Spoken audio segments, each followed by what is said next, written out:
for the last, there we go. Hey everybody, Sara Eanni here. I have been in the insurance industry for the last 20 years, specific to community associations, condos, HOAs, for the last 17 years. I specialize in the insurance for community associations. I also specialize in the risk management approach to that. And really very passionate about working with communities, working with CAI and other nonprofits that help to support you guys as community associations. And then really just bringing that voice from the insurance world to be able to help educate and create education for owners and more stability in your market or in your association. So there's a couple of other things about me being, a volunteer. I give a lot of time. One of my, most recent tasks that I have been doing is working with the Legislative Action Committee of CAI, where we are, essentially working on the legislation that is going to affect you as a community association, whether that is something we need to oppose or support. We are there looking at all of that. And so we're in session right now. It is absolutely crazy. So we'll get into that towards the end of the presentation, a bill that's coming up that we've been working on. But let's jump right in. We're going to talk about carrier changes, wildfire mapping, factors that go into the insurance premium itself, the insurance markets, a little bit of risk management, and then talk about the House Bill 3089 that we're working on. So let's just jump right in. As most of you know, the insurance market, and we're going to talk in general terms right now, it's not necessarily specific to community associations, but in general, we are seeing the insurance market completely turned upside down. So this is going to be, you're seeing it with your autos, you're seeing it with your home individually, maybe other lines of coverage, health insurance, things like that. You see a lot of it really under a lot of pressure. Specific to our market, though, for community associations, we've seen a lot of changes just in the last several years, really where this, although the market was already changing, there was already guidelines and things the carriers were looking at. What really kickstarted and amplified the problem that we're seeing now is when the Champlain Towers collapsed in June of, I believe, 2021. A condominium tower collapsed. It killed 96 people. It did a massive amount of property damage. And now we've got, I believe, I think is a total loss for the association. For the carriers, what this did was it completely opened up their eyes to understanding, what are we insuring? Is it a good risk? Is it not good? Does it need to go into the high risk market? And so you're seeing a lot of different changes here. A lot of carriers at that time, liability specific, exited the market, and that created a shortage with regards to availability of product. And in more recent years, we've seen some other bigger players like American Family have completely exited the market on all products with regards to habitational. So that's apartments and then the associations, whether you're a condo or even just an HOA, like a single family development, they are exiting the market in full. So if you are with American Family, you're gonna want to know that you're not gonna have a renewal this year, and that's something that you're gonna have to look at. The other thing that changed with that is that this carrier exiting, a lot of associations' budgets were severely under market the rate. So we're going to talk about rate in general just for property, but if you're a single family association and you've budgeted $600 this year or in the past years, that is just not going to be what it is in today's standards. So there's just a lot of fluctuation there, and a lot of associations are having are being impacted with regards to the insurance renewals. Carrier guidelines have changed. So with the tower collapse, a lot of the carriers are looking at what is it that they're insuring. They're restricting the guidelines in which they will accept. So really, the biggest thing that's come out of it is the updates to the buildings. So we're talking about plumbing updates, electrical updates, so panels being done, not having aluminum wiring. Plumbing would be not having galvanized pipe or having this plumbing updated within the last 30 years. Electrical, heating, plumbing, and roof are the 4 updates that the carriers are looking for, and they want them updated within the last 30 years. We're going to talk about the two markets later, but essentially, if you do not qualify or eligible in this category, this is where you could find some financial impacts to your community. So updates are really critical. Large frame buildings, I add this in there because this is really just outside of the association's control. You're not going to demolish your building because it's too big, but this is an underwriting eligibility guideline that is completely changed. A lot of carriers, if you were just too big of a frame building, oftentimes 5 million is a threshold that carriers look at. So if your building is a $10 million building, this is where it's going to be really problematic for insurance carriers and finding a competitive option. You know, there may be an option out there, but keep in mind when we're talking about eligibility and looking at carriers, when you are more compliant or have more favorable eligibility, you got to think you have more options to choose from. So if you have one carrier that's only willing to offer terms, you're just really stuck as an association because, you know, there's just really not a lot of competition that you have to work with. So keep in mind, distance of building is another thing, and it's outside of our control, but it does play into the building limit. If you have 3 buildings that are side by side, maybe they're 10, 20 feet apart, that can be considered one building because of the proximity of these 3. So it becomes really challenging in underwriting with some of these guidelines, but just something to be mindful for. And then deductible increases. We're seeing this across the board, especially for properties that have property coverage on them. A lot of times these are mandatory increases. A carrier may say, we are only willing to offer these terms unless you take a $25,000 deductible. Maybe that's per occurrence. We're starting to see per unit deductibles. So a lot of times these carriers are now starting to dictate the minimum amount of deductible that they will accept. We are seeing a lot of deductibles going from $10,000 to $25,000. And then if you have claims activity or things like that, you could be seeing deductibles of $50,000 or even $100,000. So it's becoming pretty problematic in the marketplace, but something to be aware of for associations. So wildfire mapping, wildfire is becoming a big issue in our state. Oregon was never really looked at as a catastrophic state with regards to wildfire. We had a few of them. The fire in the Gorge area, we had it down south going towards Bend in the Santiam Pass area. We've had wildfires down south in Ashland, and we're talking, these that I've talked about are all within the last 5, 6, 7 years. And so we are becoming definitely a catastrophic state. We're not in a position where it's as worse as other states like California. Theirs is, completely much worse than where Oregon is at. We still at least have options, whereas a lot of the carriers have completely exited the state in California. But I put this map up here, and I put the whole state here to have you see that you can see a lot of the state is either high hazard or moderate hazard. There's very little area that is truly low hazard in green. Now, this is from the WUI map and I have the link here. You can click on it itself. Keep in mind that insurers are not necessarily using the map that the states come up with. They use oftentimes their own system, whether that's their own their information, or if they're using another system like CoreLogic is one of the systems that they utilize. A lot of carriers do. And so I did link link that down there as well. They have a lot of information. And ultimately, insurers and using CoreLogic, you may have what's interesting around the wildfire and the brush scores that get attached to where you are is that a lot of these maps are really general and they're looking at these areas and not necessarily specific to your community.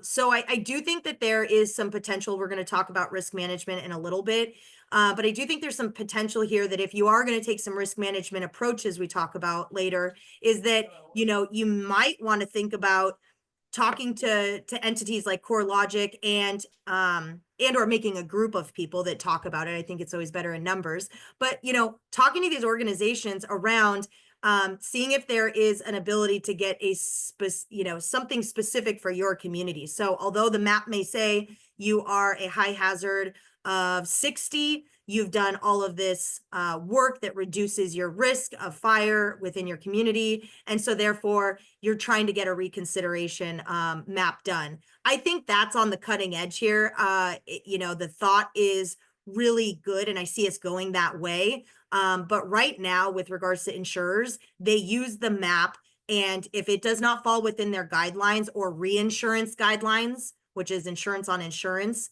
if you don't fall within the guidelines, they just can't offer terms. And so a lot of times you find yourself then in the high risk, which we'll talk about. But this is a really pretty good image to see that most of the state is really not well with regards to wildfire. And so we definitely have this problem on our hands. So insurance premium factors to talk about. Now, when I bring up this slide, this is talking about property. So for single family homes, and a lot of this doesn't really apply, but you could look at it. I do have single family homes that have clubhouses. They've had losses, and we still find ourselves in this realm of having to take a higher premium policy or whatnot because we couldn't find other terms due to losses or wildfire higher scores. But with this, it gives you a better way to understand how rates happen and how your premium goes from one end to another, whether that's going to an extreme end or, maybe you are on that side and you're able to reduce it. But, in Oregon, if you think about the base rate in which you're rated on, we're at about 15 cents. And that's come up in the last few years. Oregon was probably one of the lowest states across the entire nation just 5 years ago. So like I said, Champlain Tower was an incident that happened, but carriers were already increasing rates and seeing that it wasn't sustainable with the losses they were facing. So here on the right, there's a good calculation to show, how you're really calculating your base rate. If you have a $10 million property, your base rate of 15 cents is a $15,000 policy premium. So, when you're thinking about where that's starting, that 15,000. Now what I have in this table is some other factors that you can think about with regards to adding premium to factors that add premium to your overall rate. Claims is going to be one of them. So let's say your community has some claims.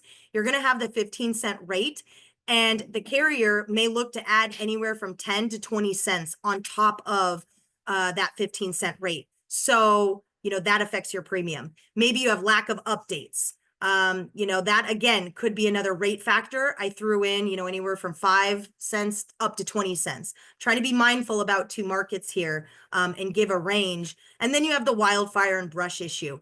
This, given how severe your property is and where you are in that, if you're a score 85 out of 100, that's pretty high.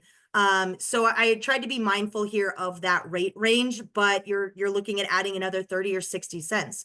So if your association falls within the category of having claims and needing updates, maybe you don't have a wildfire issue, you may still be looking at a 30 to 45 cent rate policy, and you can look to do the math at what that premium might be, $30,000 to $40,000. So now, in some cases, we see these to be much higher depending on the severity of the claim or the severity of the updates. So keep in mind, this is just an average, but I think it does give a better way to illustrate how premium goes, up and down. Because a lot of times what I see, and it's gut-wrenching to me to have to propose something that's gone up 100, 200%, and it's not really understood as to why. It's one thing to say, oh, it's a claim-driven premium increase, but understanding where you're starting from and then how your premium gets affected is really a good way for your community to then do some risk management. So let's move on to insurance markets. This one is really good for all boards to understand, because ideally where you want to be is in the preferred market. That is known as primary, standard, admitted, or like I said, preferred. There's different references here, so I put that there. The best area for an association to be in is preferred. You have the best coverages. You're going to have less exclusions within those policies. The premium is going to be much more competitive. And you have a lot more flexibility with those with those policies. They are also regulated by the state. Those carriers have to file with the state in order to actually be able to issue those policies in the state. And so the state has a little bit of requirements and things that insurers have to abide by. When you don't qualify in that category, whatever the reason may be, like we talked about, it could have been one of those other factors. It could have been lack of bill, maybe non-payment or loss control related, meaning the carriers wanted you to do something to the property to reduce the risk and nobody took action. So there's other reasons that you find yourself in the high risk category or secondary market, non-standard, non-admitted. ENS is another way that we refer to that. So when you find yourself in that category of the high risk market, you have lost a lot less coverages. A lot of times there's co-insurance penalties that apply, which really talk about the how much you have insurance on your buildings. So you have to insure to value. And if you don't insure to value, it'll penalize you in a claim. So the other big thing about this one is that the higher premium, it's going to be much higher. And this could be 2 to 3 times higher. It could also be 5 times higher. It just depends on the situation of the association. And it just is devastating when you find yourself in that situation. It's also not regulated by the state. So there's no backing. A non-admitted carrier can kind of do what they want. They can take forms out. They can put in exclusions. It's flexible. So when you have a very unique situation or community, oftentimes we get the flexibility we need in that market, but it costs. In Oregon, I don't get as worried as not being able to find coverage. It's more around how much is it going to cost the community. Where in California, there's definitely a worry of maybe not having coverage or having to go to the FAIR plan, things like that. So I don't worry too much about not being able to find coverage, but it's more around the premium to it. Then you start looking at other solutions and things like that for what the community can do.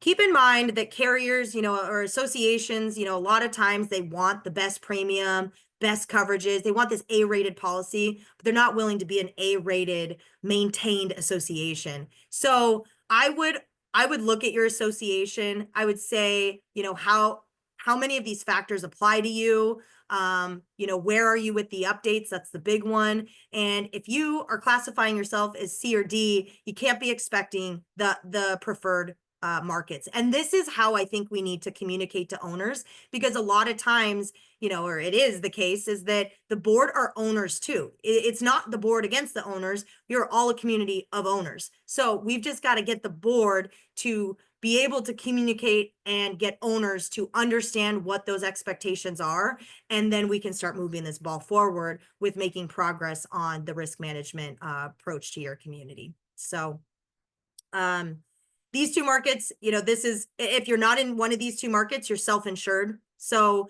oftentimes you're going to be in one of these two markets. There are carriers coming into the marketplace that are offering non-admitted products, but they're within the middle of these two markets. They still are considered high risk, but what it is they offer policy forms that are better for associations. They understand association risks as they're oftentimes specialty carriers. So we are seeing a little bit more solutions for community associations in this middle ground market, but it's still expensive. That's not going to go away. So I always want to see associations do everything that they can, even if that means you have to, spend and do a project that you maybe weren't going to do right away or hadn't even thought about. But it's really important to talk to your experts and work on getting those projects. If you find yourself in the high risk, you're going to stay there until you figure out how you solve why you're in there. Claims is, although you can have claims history, you can do something about the claims. Owners can maintain their units. They can be more careful, and you can have guidelines in place around people that are not in their units. What do you do at that point with the water and the temperature of those units and whatnot? So there's things inside the control in order to get you back into the preferred market. And I really like to focus on that with associations. I never want to keep you in the high risk unless there's absolutely just no other option due to the circumstances of that association. So those are the two markets. It is complicated, but as a broker, we do our best to try to find every option we can and work with communities to bring them back into the preferred category. So risk management. So this is what you as a community can do to start thinking about, how do I make my community better? And thinking about, if you have a risk like wildfire, you are in this wildfire prone area. It's not going to change necessarily without, actionable items. But thinking about this, and you're in a known risk area, construction materials is a really good example. Using, fire rated materials for your roof or maybe your siding, things like that, that you can then say, I'm reducing the risk of our property catching on fire, or, being the reason that we start a wildfire. I mean, that's it. There's two parts to the wildfire issue with regards to fire risk and especially updates, is that, especially when you have lack of updates, like you have aluminum wiring or maybe you have outdated electrical panels, you could in theory be the community that then starts a wildfire, depending on the other factors that may come into play, such as wind. So, when you're using the materials that are meant for your area, that's going to help you reduce your risk. It also is something that you can give to your insurance company. These are the steps that we're taking in order to make our community more desirable to be insured. Just keep in mind that doing it doesn't mean it's a guarantee that you're going to be able to find a preferred category, a market that's going to offer you terms. But I do think that we're getting to this point. So if you start on this stuff now, you're going to be well ahead of the game when these trends and solutions start coming into place. Because, brokers like myself, I'm constantly talking to carriers and pushing them to think about the solutions that our communities are doing, and how are you going to then allow offering terms. Updates are a great example. If your building is older than 30 years old and a carrier requires updates in 30 years, does that mean the carrier is going to accept an old building with it being updated? Some of our carriers just won't. And I think to myself, well, this is crazy. We're not going to demolish a 30-year-old building. So how do you become eligible when you're outside that, even though you've done updates? So these are the constant things that, I'm pushing carriers on, trying to make it better for you guys. But I think it starts with you doing what you can. Materials are a really good start. Defensible space, I know that you're going to have another presentation on this, so I'm not going to really speak a lot to it, but just making sure that your defensible space around the community is maintained. There's different zones here and different information. I think that when you can provide that documentation of maybe being a fire-wise community, these are all things that work in your benefit, and you may have luck being able to negotiate even with one carrier. All it takes is one carrier to get outside of the high risk market. So a lot of times it's just finding that carrier that's going to be willing to negotiate, having a broker that's going to be able to know how to negotiate and get those terms. And so I think doing the work is definitely something you should consider doing, even if you're not getting an instant financial reduction on the next year's renewal. You are through the fact of reducing your risk. So it's not going unnoticed. But I do think that the financial impact to the community association policy, it's going to take a little bit. And so that's where then I think community-wide vegetation management comes into play. This could be within your community, just using different plants and things that are not going to be fuel to the fire. And really then also pushing this to your city and state levels, and really trying to be a voice to get our entire state doing more with regards to managing our forests, and making sure that we are reducing our risk for wildfires. So I think there's a lot that us communities can do. And if we join together, we are going to have a bigger voice than communities doing it here and there. So I think it's great, like your management company does this, where you guys all get to come together, and now we can work on how are we going to do this as a community. Okay, so I want to quickly talk about House Bill 3089 before we go into questions. So like I said, I sit on the LAC for CAI. House Bill 3089 is a bill that our LAC and myself have been pushing with help from California. California has tried to do several things, and similarly trying to get language put into their statute regarding just defining wildfire.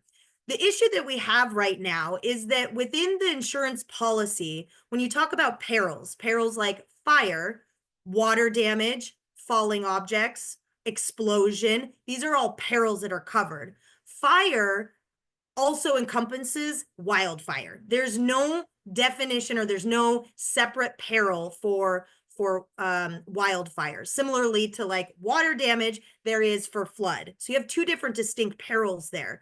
You don't have that with wildfire. And so that's a huge issue with the carriers, is that although they may have been able to offer terms for all of the other perils that you wanted, which would have made you compliant with Fannie Mae, Freddie Mac, but the wildfire component is the risk they don't want.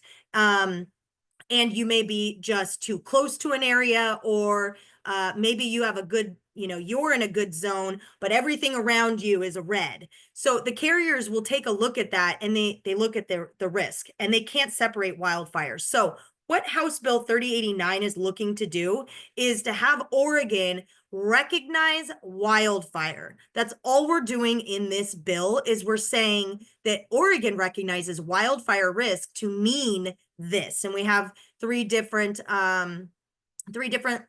lists there as to what it's being defined as. If we can get this passed, what this can do is it can create further conversations with the organizations that do create the insurance policies. We can then have conversations with Fannie and Freddie, and even go as far as working with developers, contractors, and insurance carriers, obviously. So House Bill 3089 is still actively being worked on. Katie Ed Aperian and myself testified this week, so we are making traction. This could be really the first step in moving the needle to having the bigger conversation of trying to carve out wildfire. Now, there have been some questions around, well, does that mean that then my policy is going to go up because of the wildfire? And just like flood or earthquake, if you're in a high hazard zone and you want to purchase that insurance, it's going to cost more for you because you're in that high hazard area. But what we're seeing right now is that because the entire state is affected due to the insurers not being able to write certain risks or exiting the market in general, that now leaves less markets for the entire state to have access to, and properties that are not within these higher hazard zones have less options to choose from because of the ones that are in the high hazard zones. So what we're trying to do is stabilize a little bit with regards to the wildfire. And this may mean that a community that's in a high hazard zone purchases wildfire insurance, but that's going to be done on a standalone basis, or the carrier will be able to add it into their policy and charge and do what they need to. We're just trying to get flexibility to the carriers right now, because if we continue to push them out of the state by regulating what they can and cannot do, they're gonna say goodbye, and then they're gonna leave. And that's what we've seen in California, and why there are so few options for anybody to even look at. So we don't want to do that. We want to try to be on more of a much better solution. And I think that it's a much bigger problem that we're tackling here, and we're doing it one step at a time. So we'd look to have some more information on that, but we appreciate your support. And if a call to action is needed on this bill or any other bill, we, CAI, will be reaching out, and I'm sure your management company will as well. So do take that action and reach out to your legislators to provide the support or the opposition that we're looking for in that to help you guys out. So with that, we have about 10, 15 minutes or so. I'm really here for you guys. I want to be available for questions, and I'll open it to the floor. Thank you so much, Sarah. We really appreciate you joining us and sharing your expertise. So it looks like we do have some questions in the chat. Let me go through. So when we're talking about buildings, does this apply to townhomes? Good question. Yeah, so townhomes are a little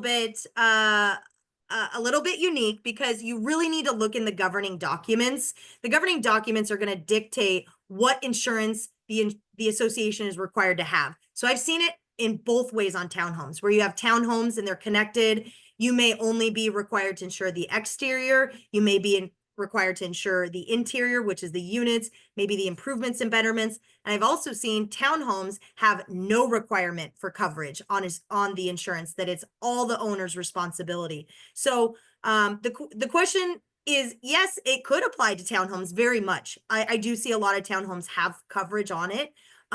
So you would want to be very mindful of making sure you're having communications with owners to talking about their updates. Yeah. And I think the important thing to keep in mind is that what a property looks like might not give you the information on what you have to insure or what that falls under. We can have townhomes that look detached, but they're subject to the condominium provisions and under Chapter 100 and have certain requirements. You can have an attached product that you think looks like a condominium, but it's actually Chapter 94 and classified as an HOA. So sometimes it really depends upon the structure, and looking at your governing documents is going to give you the foundation for ultimately what you have to insure. And that's what Sarah and the other team, when they're compiling these quotes, that's what they're going by. They're going by those boundaries and those guidelines. Yeah. And I will say the one really unique thing that's been coming up more so, and I think boards need to be very mindful of it, is when all the maintenance responsibility is on the unit owner, but then there's insurance requirements for the association, or maybe vice versa. So, when you think about that and you think about, you're required to insure these buildings, but there's no maintenance requirements on the exterior or maybe certain components. Maybe you only do roofs. When you think about that, the association's extremely exposed with regards to that, because you're supposed to insure something that somebody else is to maintain. There's no consistency necessarily with regards to the maintenance. And so I'm just saying that to be mindful. If your association doesn't have the responsibility of maintenance, that may be the case, but it may not be the best thing for the association, because insurance is requiring things get maintained and updated. And if those requirements are on the owners, for example, like sprinkler updates, something that's a life safety issue, but yet the owner's supposed to do inspections, it doesn't jive. That doesn't make sense. It is not, it's risky. And if you have any of these really weird or unique, requirements, talk to your agent, ask about that. So. Mm-hmm. Stacey, it looks like you have some specific questions regarding buildings that don't exist in your community and what companies might be willing to cover that versus others. If you could type in the chat which association you're with, I'll make sure that Sarah and members of my team follow up with you guys specific, because I'd want to take a look at your governing documents. Perfect. Yeah. So I'll connect with Nicole. Looks like you're in the Heights. I'll connect with Nicole and Sarah. And if we have specific questions around that, we'll want to look at your governing documents and understand some nuances of that. And then we can give you some advice around that. Yeah, I'll throw in just to, I've seen this actually just recently with some of the American family policies coming off, is that you have these HOAs and some of them are in a little bit higher hazard fire zones. We have seen some carriers say, look, for the communities that don't have the clubhouses, big property, you're just talking about mailboxes, signage, maybe $20,000, $30,000 in total coverage. We've seen the carriers say, look, we won't offer property terms, but we'll offer the liability, and, you know, we'll get the directors and officers and crime coverage, and we'll get that all presented. We have, you know, as a solution, I've presented to the board to say, look, go back to your attorney. You know, only insuring $30,000 or $40,000 worth of insurance, not being able to have that property, although may not make you compliant with your governing documents, it's just not available, or not available at a reasonable cost. That 20 or 30,000 in coverage might end up costing you 10,000 in the high risk, all because of minimum premiums and things like that. That's just not sustainable. So we have seen communities get approval from their attorneys for the property section of, you know, because there's very little there, that they look to self-insure that, you know, maybe put more in your reserve for those items to make sure you have the replacement there, but it still allows you to be insured for all the rest of the lines of coverage, while just, you know, being mindful of the property side, which is the, you know, to the carriers, that's what they're worried about, is the property loss due to wildfires. And that's really where the concept for the legislation that Sara spoke about came from. Representative Levy, who's in our district, has been a great collaborator on this legislation. She's got constituents and consumers that are coming to her, really just kind of at their wits' end with, you know, that peril being looped in with all of that risk is what's making some of these policies for the insurers so astronomically expensive. And so by separating that peril, what we're trying to restore and preserve is that your base property coverage can come back to a normalized market. So, you know, protecting your structures and your homes and those perils from things other than wildfire, because it's a risk, it's not going away. We still strategically have to look at those options. But it's a way for us to try to start to stabilize the market. So myself and Sara have been working with Levy's team since last year on the introduction of this bill. There is a handful of other bills that our team is reviewing too. I'm the current chair of the LAC. Sara is our vice chair of the LAC. So I'll plug really quickly CAI and the work that we do. There's about a dozen other wildfire bills that we're tracking that have various impacts for our clients, and you know, how things are funded through grants, what is shaping up regarding this wildfire mapping. I know a lot of you have questions that may have received notice on the definition of your risk factors, on whether or not your community should be filing appeals and how that process works. We're gonna have some more information on that next month. We're gonna have sort of a second series around this topic. Jessica put in the chat, but on March 20th, we're going to have Stephen Lord from Sisters Fire, who is going to come in and talk about defensible space and wildfire readiness. And if you'll be receiving more information from your community manager. But if you are a community where you are high risk and you have questions about the fire mapping, we're going to have some additional information out to you guys about that as well, because we're starting to get information from the legal world on how those appeals are filed, how it might impact legislation, what we're trying to do overall with the insurance side. Yeah.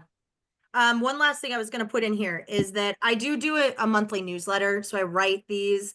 They're specific for community associations. It's meant for boards and owners. So a lot of the information in there is for what boards can give to owners. But, you know, and I try to talk about what's going on in the industry, keeping you guys up to date. The more you are educated and more aware, you can then start implementing some of these things that you need to have in your community. So please feel free to subscribe. I haven't actually sent out the February newsletter. It'll go out next week, so you'll be able to get that. I do actually, my main article is around communicating to community owners. How does a board effectively be able to do that? And I actually talk about updates in there. So subscribe to that. And, you know, please, if there's any questions, you can come off mute if that's allowed. I mean, I know insurance is kind of complicated. So if anybody has questions, please feel free.